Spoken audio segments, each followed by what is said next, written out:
যাদের মা নাই তারা জানে মা না থাকার কি জ্বালা, যাদের বাবা নাই তারা জানে বাবা না থাকার কি জ্বালা। এখন ঘরে ঝগড়া করেন, এখন ভাল লাগে না আব্বা আম্মারে, এখন আব্বা এই ভুল ধরে, আম্মা এইটা বলে, এখন অনেক অসহ্য লাগে।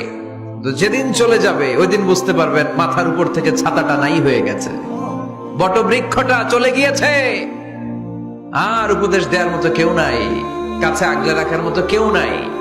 এজন্য আব্বা আম্মা থাকতে আমরা যেন আব্বা আম্মার কাছ থেকে দোয়া চাই। আব্বা আম্মার দোয়া কোনোদিন আল্লাহ তাআলা ফিরিয়ে দেয়।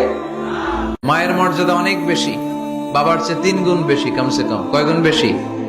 মা মা মা, তারপর বাবা। 3 বার মা। কয়বার মা? 1 বার বাবা। তার মানে মাকে ইসলাম দিয়েছে স্বর্ণ পদক, দিয়েছে রৌপ্য পদক, দিয়েছে ব্রোঞ্জ পদক, আর বাবাকে দিয়েছে সান্ত্বনা পুরস্কার। আমরা এটা নিয়েই খুশি, ঠিক কিনা?